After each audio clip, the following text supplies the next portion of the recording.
Y este gobierno, Karina, y lo siento, no suelo hacer opiniones políticas, pero si algo no tiene es planificación. Nosotros estamos conectados vía Zoom con Omar Neira, experto en salud pública. Bienvenido, doctor, a Las Cosas por su Nombre. Karina, buenos días, gracias por la invitación y encantado como siempre de estar contigo. Muy buenos días, doctor, gracias por estar aquí. Cuéntame, desde su ojo especialista en temas de el COVID, de la salud pública, ¿qué quiere decir esto? Porque a mí me parece que me van diciendo las cosas a cuentagotas y que ya en el MINSA debe tener más información que nosotros. Tienes razón, algo que hemos venido durante 2 años reclamando, que se fortalezca la vigilancia epidemiológica y genómica. ¿Qué quiere decir ello? Que si tuviéramos una red de laboratorios importantes en el país con una capacidad de secuenciamiento mucho mejor del que tenemos, podríamos tener una data mucho más real de lo que está sucediendo. Y el análisis que tú haces y dices, nos están diciendo a cuentagotas, pues sí, porque tenemos una pobre capacidad de análisis genómico. Se ha hecho un esfuerzo, pero esta crisis evidencia que haber apostado solo las vacunas y haber fortalecido todo el programa, pero no esta parte de vigilancia, nos genera esta sensación de decir qué está sucediendo. En el Perú ya hace varios días, si no es semanas, Omicron está dando vueltas. Los contactos, digamos, los contagios que se están secuenciando son muestras pequeñas y son secundarios. Eso quiere decir que ya hay una transmisibilidad en la comunidad. ¿De cuánto? No sabemos, porque no sabemos cuántas personas se contagiaron en Perú, ni siquiera se ha muestreado ello para tener una idea. Y entonces, si no sabemos lo básico, cuántos son contagiados, ir a ver qué tipo de variante está afectando es mucho peor. Y en la medida que no tengamos esta información, no podemos tomar decisiones adecuadas y acertadas. Para la toma de decisiones en salud pública, tú necesitas información lo más real posible y que nos diga si Omicron ha pasado, como en Estados Unidos, en 2 o 3 semanas a ser el 70% de los contagios, pues tomas decisiones rápidas. Pero sí nos dicen, en números no importa mucho, pues 4, hoy veo un tuit del Ministerio de Salud, dice exponencialmente se ha aumentado Omicron, pero estamos hablando de 48 de muestreo. ¿Eso cuánto representa para el conteo, digamos, aproximado en comunidad? No lo sabemos. Lo cierto es que está Omicron. Omicron tiene una gran capacidad de transmisibilidad, es mucho más rápido que Delta. No sabemos comparativamente con Lambda cuánto, porque Lambda es una variante originaria en esta zona del mundo y no se ha estudiado, pero digamos es muy rápida. Parece que evaden a las vacunas, el efecto inmunogénico de las vacunas, y no sabemos cuán severas son en términos de enfermedad. Los datos preliminares de Sudáfrica, Reino Unido, Europa nos dicen que no sería en términos de severidad de enfermedad tan severo como Delta, pero no sabemos si porque el virus se debilitó, que puede pasar, o están haciendo efecto las vacunas en la población, que finalmente las vacunas están para prevenir enfermedad, no contagio. Y eso en las próximas semanas con investigaciones en el mundo tendremos mayores luces para más o menos manejar, pero si hacemos una correlación de Europa, Reino Unido o Sudáfrica con Omicron va a elevarse enormemente en las próximas semanas y nuestro sistema hospitalario que viene castigado podría sufrir bastante. Muy bien, porque ya vemos en otras partes del mundo, estaba leyendo yo que en la China ya están en una cuarentena absoluta. Estaba leyendo que el 70% de la variante predominante en Estados Unidos es Omicron. Entonces yo me preguntaba aquí, ¿quién nos dice que sube de 4 a 11, 47, entonces está subiendo rápidamente según la poca secuenciación que podemos hacer nosotros? Entonces alguien tiene que sacar porcentajes rápidamente y decirnos qué significa esto en macro, pero no nos dicen. Entonces, en macro, ¿qué significa y qué perspectivas para pararla tenemos, lo estamos haciendo, no lo estamos haciendo, no hay comunicación de parte del MINSA sobre lo que se viene, qué medidas tenemos que tomar, o es que simplemente nos sentamos a esperar. ¿Tan mínima es la capacidad? ¿Tan mínima es la capacidad, ese sería un doctor? error. ¿Tan mínima es la capacidad que tenemos? ¿No tenemos la capacidad de proyección, por lo menos? Tendríamos que tenerlo, porque de eso se trata en términos de evidencia de salud pública. En base a muestreos uno hace aproximaciones a la población y frente a una información lo más próxima a la realidad uno toma decisiones. Cuando yo veo en tu nota anterior de lo que sucede en esta aglomeración para recoger en las colas de pavo, cuando vemos que todo el mundo empieza a estar en los centros comerciales atuburizados y no comprendemos eso es, digamos, complejo. Entonces ahí vale la pena tomar decisiones en base a evidencia. Hoy tienes países europeos con 100.000 contagios diarios porque pueden hacer vigilancia genómica, porque apostaron por vigilancia epidemiológica, perdón. Y en la medida que tengamos datos reales puedes tomar decisiones. Lo de China empezó a tomar una política que se llama COVID-0. Cuando detectan ciertos casos en una ciudad o en un estado, cierran todo el estado. Pero ¿sabes para qué cierran? 10, 11 millones de personas son sometidas a pruebas PCR en una semana. En una semana, imagínate que cerraran Lima y en una semana a todos nos sometan a pruebas PCR para detectar quienes tienen COVID, aislar y con eso continuar la vida. Eso China durante 2 años, en lo poco que informa, ha hecho.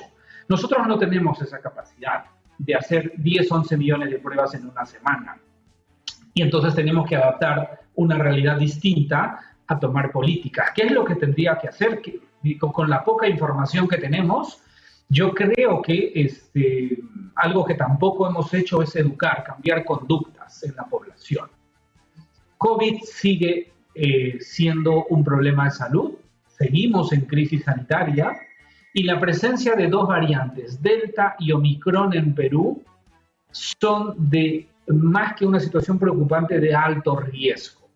Y cuando tienes una sociedad que se ha desbocado y ha dejado todas las medidas de conceptos de cuidado durante las últimas semanas, y tú ves los restaurantes atiborrados, actividades sociales, reuniones y todo ello en grupos importantes, y la data del entorno en el que nosotros nos encontramos en el sector privado, vemos las tasas de los laboratorios privados de positividad son muy altos, Karina. En Lima, el nivel de contagio en este momento, no sé si es Omicron o Delta, o lo que queda de Lambda, es muy alto, porque en las últimas 4 semanas descuidamos aquello que estuvimos intentando hacer.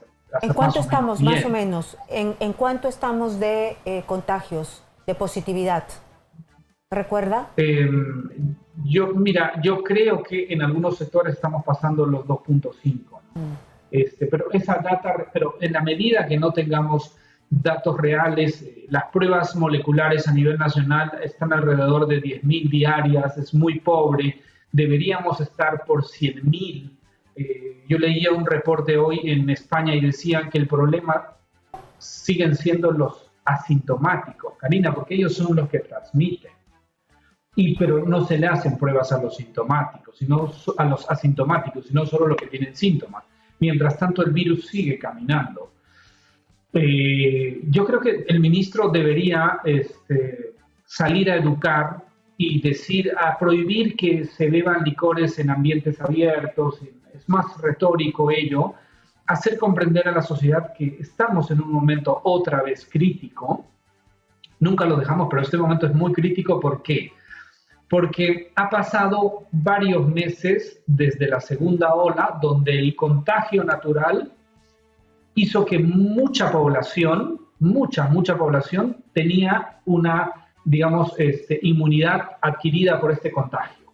Sumado al programa de vacunas, teníamos una población súper bien protegida durante 5 o 6 meses. Pero ha coincidido este término. Hoy se sabe que las vacunas en el tiempo bajan su efectividad. O sea, quiere decir que las personas pierden su efecto, por eso las dosis de refuerzo. Pero ha coincidido de esa baja de inmunidad natural, la de las vacunas, las fiestas, la aglomeración, la pérdida de esto, es la tormenta perfecta para incubar una nueva ola como la segunda y que nos golpee porque el sistema sanitario no lo va a soportar. Es por eso que debemos insistir en las dosis de refuerzo para no llenar el sistema sanitario. Y yo veo que grupos de antivacunas dicen, ¿para qué me vacuno si eso no evita contagiarme?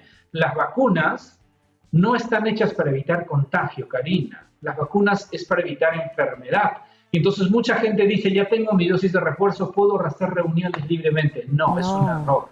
Sí, debemos seguir cuidándonos, Karina. Duele, pues es nuestra segunda Navidad en estas circunstancias, pero evitemos, y si hay necesidad de alguna reunión porque necesitamos abrazarnos, necesitamos conversar con nuestra familia, hagámoslo en espacios abiertos. Muy bien. Entonces, para usted, deberían en este momento haber restricciones, es decir, aforo de restaurantes, prohibición de reuniones sociales, prohibición de fiestas, hay hasta conciertos. Yo entiendo que se necesita trabajar, pero si es que viene una ola, la ola mata. Es correcto. No estoy tanto de restricciones de este tipo porque las restricciones hacen que la sociedad peruana haga todo lo contrario. Entonces, ¿qué cosa es lo que se necesita? Ejemplo, el toque de queda de 11 a 4 va a hacer que las familias se reúnan a puertas cerradas y ventanas cerradas en ese horario y eso va a ser un foco de contagio.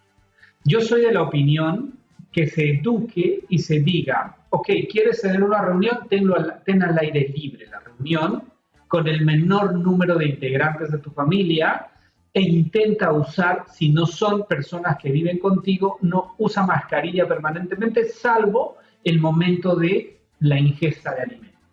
De tal forma que puedas compartir.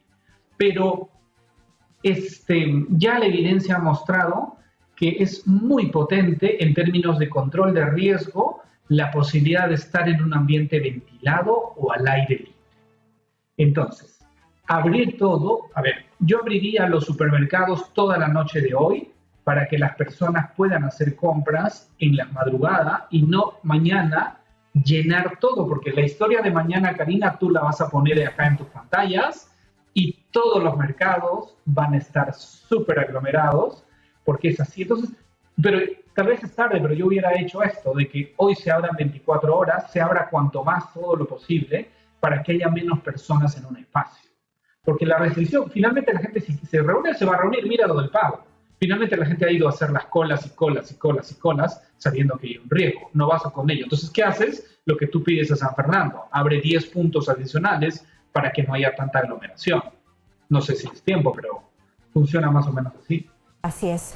Y ahora, pasando a otro punto que también ha marcado estos días, es la pastilla para ayudar al tratamiento del COVID. ¿Cómo funciona? Esto yo había escuchado y creo que estoy en un error, que era solamente para los que estaban en cuidados intensivos, pero ahora estoy leyendo más data y no, es para sanar a los que se han infectado pero que tienen comorbilidades. ¿Cómo funciona? Ayer se aprobó una, hoy otra adicional, la FDA, EMA aprobó la semana pasada. Ya son cerca de 4 o 5 tratamientos con píldoras que se están aprobando en forma acelerada, pero es para manejar síntomas. ¿Okay? He escuchado también que dicen para prevenir. No previene COVID, no previene que te infectes. Es para aquellas personas que están con síntomas, puedan tomar la pastilla y mejorar rápidamente y controlar los síntomas.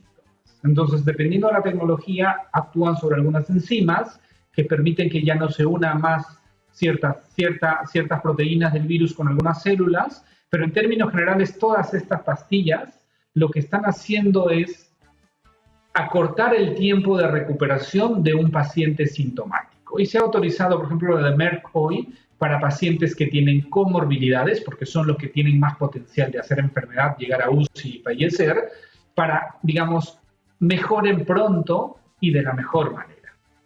Siguen siendo costosas, todavía no están en nuestro país, creo que demorarán, pero se suma, ¿no? Se suma a toda esta estrategia de vacunas, mascarillas, vigilancia, hoy tratamiento también con píldoras. Hay los monoclonales también que funcionan, pero son tratamientos altamente costosos y hospitalarios. Estas píldoras, algunas permiten que se pueda manejar inclusive los casos sintomáticos en casa. Entonces es una ayuda en la estrategia integral, pero no podemos descuidar todo lo demás diciendo ya salió la pastilla, porque no está pronta en nuestro país. Y además es carísima. Otra pregunta, no podemos dejar de hablar de la vuelta a clases, la presencialidad, porque eso es un tema que cada vez que lo veo hay que tratarlo.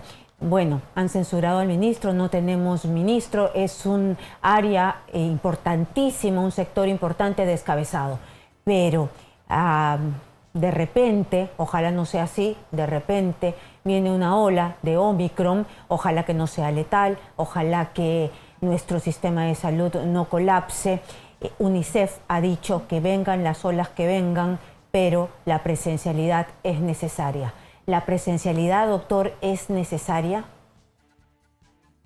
Karina, tú has sido de las primeras periodistas y ventanas que me dio la oportunidad desde hace más de 6 meses de hablar por la educación. Y hablamos desde julio, agosto, y tú eras una ventana donde decíamos la educación. Mira, terminando el año, yo me siento decepcionado por mi país, por mi sociedad, que no salió a reclamar. Hemos perdido una oportunidad de oro de julio a diciembre que los colegios hayan estado abiertos.